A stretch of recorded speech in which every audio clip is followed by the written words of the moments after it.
हम knowledge based channel पर आपका स्वागत करते हैं। खजूर के पेड़ों में परागण, एक दिव्य डिजाइन। खजूर का पेड़ फीनिक्स डैक्टिलिफेरा न केवल एक महत्वपूर्ण कृषि उत्पाद के रूप में, बल्कि धार्मिक ग्रंथों में वर्णित एक पौधे के रूप में भी विशेष महत्व रखता है। कुरान में कई आयतों में खजूर के पेड़ों का उल्लेख मिलता है, जिसमें सूरह काफ 50:9-10 शामिल है। और हमने आकाश से पानी बरसाया और खजूर के पेड़ उगाए जिनमें मंजरी स्पैथ होती हैं। यह आयत पानी के महत्व और खजूर के पेड़ों की अनूठी प्रजनन संरचना मंजरी स्पैथ को उजागर करती है, जो फूलों को ढककर रखती है। आधुनिक वनस्पति विज्ञान इसकी पुष्टि करता है कि खजूर के पेड़ों में नर और मादा पेड़ अलग अलग होते हैं, जिनमें फल उत्पादन के लिए परागण आवश्यक होता है। यह तथ्य कुरान के वर्णन के साथ सदियों पहले से मेल खाता है, जबकि वैज्ञानिक खोज बहुत बाद में हुई। खजूर के पेड़ में परागण का विज्ञान। अधिकांश फलदार पौधों के विपरीत खजूर के पेड़ डायोशियस द्विघर होते हैं, यानी नर और मादा प्रजनन अंग अलग अलग पेड़ों पर होते हैं। नर पेड़ मंजरियों स्पैथ में पराग उत्पन्न करते हैं, जबकि मादा पेड़ों पर फूल लगते हैं, जो परागण के बाद खजूर में विकसित होते हैं।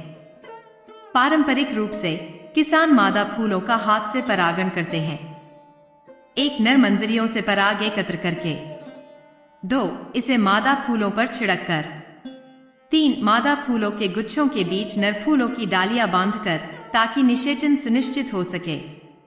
यह विधि हवा द्वारा प्राकृतिक परागण की नकल करती है, लेकिन अधिक फल उत्पादन सुनिश्चित करती है। आधुनिक बागों में यंत्रीकृत परागण और ड्रोन का भी उपयोग किया जाता है, ताकि प्रक्रिया अधिक कुशल बन सके। कुरान की अंतर्दृष्टि और वैज्ञानिक पुष्टि।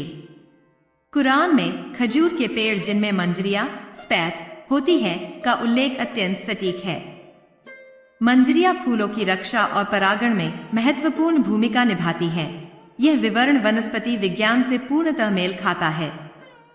साथ ही नर और मादा पेड़ों का अलगाव 7वीं सदी के अरब में व्यापक रूप से ज्ञात नहीं था, फिर भी कुरान ने इस जैविक तथ्य की ओर संकेत किया। पारिस्थितिक और कृषिगत महत्व। परागण खजूर उत्पादन के लिए अत्यावश्यक है, जो शुष्क क्षेत्रों में एक मुख्य खाद्य पदार्थ है। बिना परागण के मादा पेड़ फल नहीं दे पाएंगे, जिसका मध्य पूर्व और उत्तरी अफ्रीका की खाद्य सुरक्षा और अर्थव्यवस्था पर प्रभाव पड़ेगा। कुरान में पानी और खजूर के पेड़ों को एक साथ महत्व देने का अर्थ है कि ये एक दूसरे पर निर्भर हैं। पानी पेड़ों को पोषण देता है, जबकि उचित परागण उनकी उत्पादकता सुनिश्चित करता है। निष्कर्ष।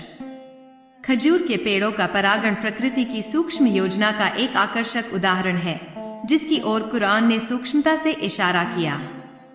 नरमादा पेड़ों का पृथक्करण, मंजरियों की भूमिका और परागण की आवश्यकता को बाद में विज्ञान ने पुष्ट किया, जो दिव्य ज्ञान और प्राकृतिक नियमों के बीच सामंजस्य दर्शाता है। यह प्रक्रिया न केवल कृषि को बनाए रखती है, बल्कि सृष्टि में निहित जटिल डिजाइन की याद भी दिलाती है। हमारे साथ बने रहिए। हम इस्लाम के बारे में और अधिक जानकारी लेकर आएंगे, जो आपको इस्लाम के और करीब लाएगी। धन्यवाद।